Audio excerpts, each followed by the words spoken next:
Hello မင်္ဂလာပါကျွန်တော်ရဲ့အကြိုက်ဆုံးသွင်းကားကိုပြောမယ်ဆိုရင်တော့ကျွန်တော်ပထမဆုံးအနေနဲ့ကျွန်တော် Driver Legend Down ရဲ့ Permit Candy ကိုပြောချင်ပါတယ် Okay ဘာလို့ကျွန်တော်ကြိုက်လဲဆိုလို့ရှိရင်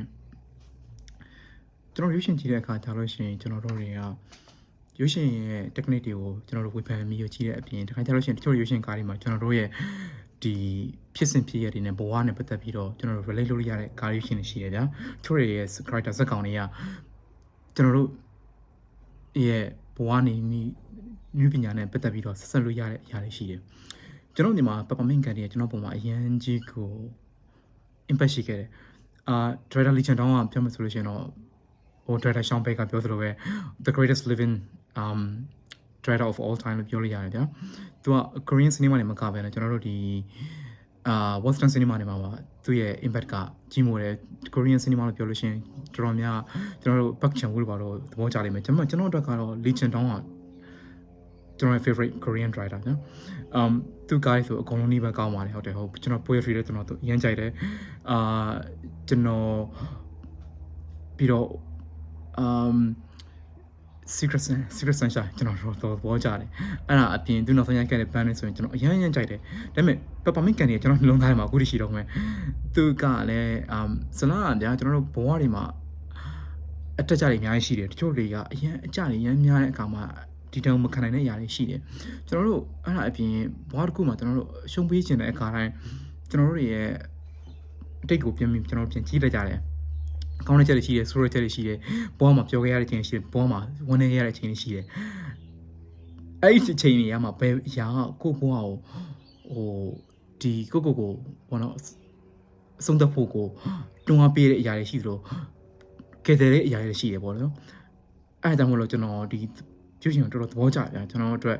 ကျွန်တော်ပဲချီမေကျွန်တော်ဖြေရတယ်ကျွန်တော် Peppermint Candy တို့ကျွန်တော်ဖြေဖြစ်တယ်တော်တော်များမှာ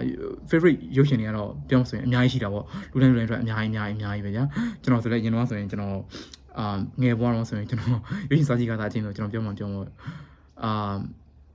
Lawrence Olivier တို့ကျွန်တော်တို့ပြောမှာပေါ့အဲ့တုန်းကဆိုရင်တော့ဒေါက်တာဂျီဝါကိုတို့ပါတော့ဒါပေမဲ့ရုပ်ရှင်ကြည့်ရတာများကျွန်တော်ရဲ့ကြည့်တဲ့ပုံစံတွေပြောင်းလာတယ်များကြက်တဲ့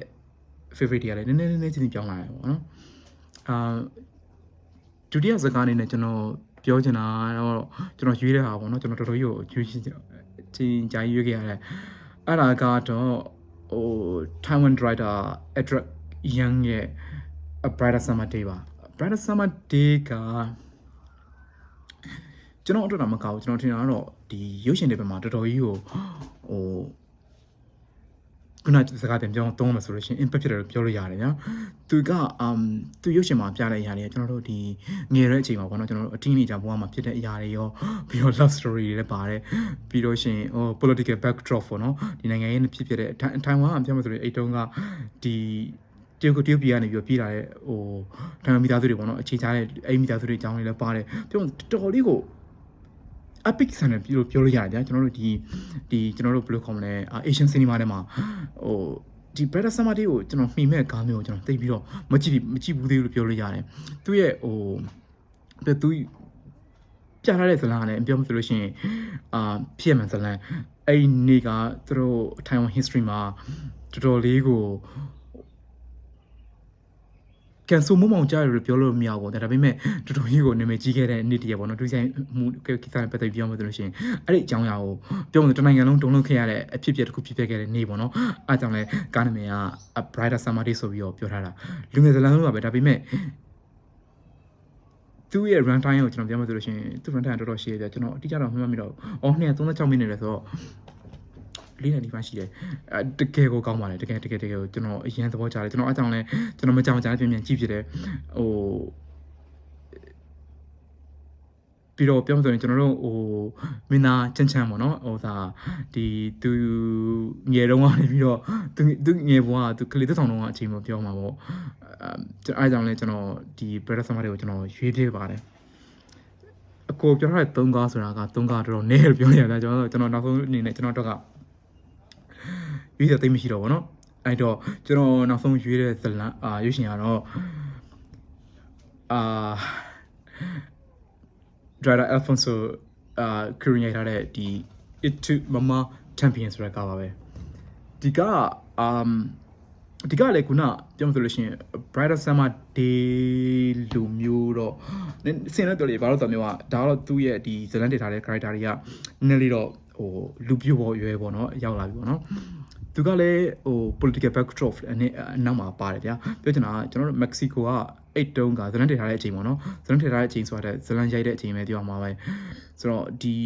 အာနာရှင်လက်ထက်မှာခုန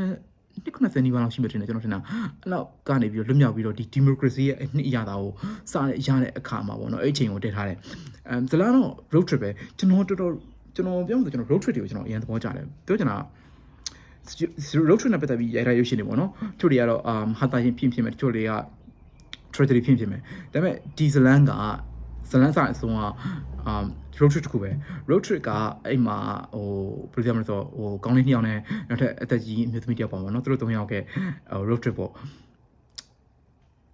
ကျွန်တော် road trip သွားတဲ့အခါမှာအပီးကြီးမှာပြောင်းလဲသွားတဲ့အရာတွေရှိတယ်ဗျာပြောင်းလဲရတဲ့အရာတော့ဒီဇလန်အဲ့လိုပဲပြထားတာဒီခီးစဉ်တစ်ခုပြီးဆုံးသွားတဲ့အခါမှာသူတို့ရဲ့ဘဝတွေကသူတို့သုံးစလုံးဘဝပြောင်းလဲသွားတယ်ကောင်းတာလေးဖြစ်မယ်ဆိုးတာလေးဖြစ်မယ်ဒီလိုပဲကျွန်တော်ဖြစ်တတ်ကြတယ်ကောင်းတယ်ဆိုတာမျိုးကသူတို့ကြတော့လေဟိုတိမ်မရင်းနေလူတွေကပိုပြီးရင်းနှီးွားလူတွေရှိကြတယ်ခီးစဉ်တစ်ခုအဆုံးမှာတချို့ကြတော့လေရင်းနှီးပြီးသားနေပြီးတော့တစ်သက်လုံးအရန်ကိုတင်မလားဟိုအရန်ကိုဟို best friend ပြောလို့ရတယ်တကယ်ချင်း2ယောက်ကနေပြီးတော့ပဲတစ်သက်လုံးမတွေ့ပြတော့တဲ့လူတွေတောက်ထိဖြစ်သွားတဲ့အရာမျိုးတွေဖြစ်တယ်ဆိုတော့ဒီရုပ်ရှင်ကအဲ့ခီးစဉ်တစ်ချောင်းလုံးမှာပြည့်သွားတဲ့အရာတခုရိုက်ပြတာပေါ့နော် Director Alfonso Cuarón ကသူအရင်တုန်းကကျွန်တော်ထင်တာမမလို့ရှင် Little Princess တို့ဟို Great Expedition တို့ဘာလို့သူပြန်ရတဲ့ကားပေါ့နော်သူရိုက်ပြီးတော့မှသူအမေရိကနေပြီးသူပြန်ပြီးသူမက္ကဆီကိုမှာပြန်ရတဲ့ကားဗျာသူ့ရဲ့ဟို brother နဲ့သူပြန်ဟိုရေးထားတဲ့ရေးရိုက်တဲ့ကားဖြစ်မယ်ကျွန်တော်ထင်တာမမလို့ရှင်တော့အဲ့တော့ဆိုအဲ့ဟိုဗာလဲကျွန်တော်တို့မင်းသားတွေပေါ့နော်အဲ့တုန်းကဟိုဂေကာစီယာဘာနယ်လို့ဒီဂိုလူနာတော့ဆိုအခုဆိုတော့မက္ကဆီကိုယူရှင်တမိုင်းမှာဆိုရင်နာမည်ကြီးတွေမင်းသားဖြစ်နေပါပြီအဲ့တော့ဆိုတော့တော်ငယ်သေးတယ်ပေါ့နော်သူဒီ Alfonso Cuarón နောက်ပိုင်းတော်တော်အောင်မြင်လာပါတယ်ကျွန်တော်သူရိုက်တဲ့ခိုင်ဆိုလဲကျွန်တော်ထက်ခိုင်ကျွန်တော်အရင်သဘောကျတယ်ဥမာထားပါတော့ဟို Gravity Falls ဆိုတော့ကောင်းတာပဲနောက်ဆုံးရိုက်သွားတဲ့ကားဆိုလို့ရှိရင်လည်းနောက်ဆုံးမှတင်ပါတယ် Roma ဆိုရင်ကျွန်တော်ရဲ့ပြောမှကျွန်တော် all time favorite မှာ Roma ပါသေးတယ်သူရဲ့ကားထဲမှာအခုလိုဒီ One to Mama Champion နဲ့ကျွန်တော်တော်သဘောကျတယ်ကျွန်တော်တို့ emotionally impact ဖြစ်တဲ့အပြင်ဟိုကျွန်တော်ဘဝကိုချိန်နဲ့ရုပ်ရှင်ကိုပြောလို့ရတာပေါ့ဗျာအမြင်တွေမှာပြောင်းလဲသွားတာမျိုးဖြစ်ခဲ့တယ်โอเคတော်လေးကိုကျွန်တော်တို့လည်းimpact ဖြစ်တဲ့ကြောင့်လည်းကျွန်တော်ဒီကားကိုကျွန်တော်သဘောကျတယ်ကျွန်တော် Itu Mama Champion ဆိုပြီးတော့ဒီအားကြောင့်လည်းဒီကျွန်တော်ဒီရုပ်ရှင်3ကားကိုကျွန်တော်ရွေးဖြစ်ခဲ့တာပါโอเคကျေးဇူးပါပဲ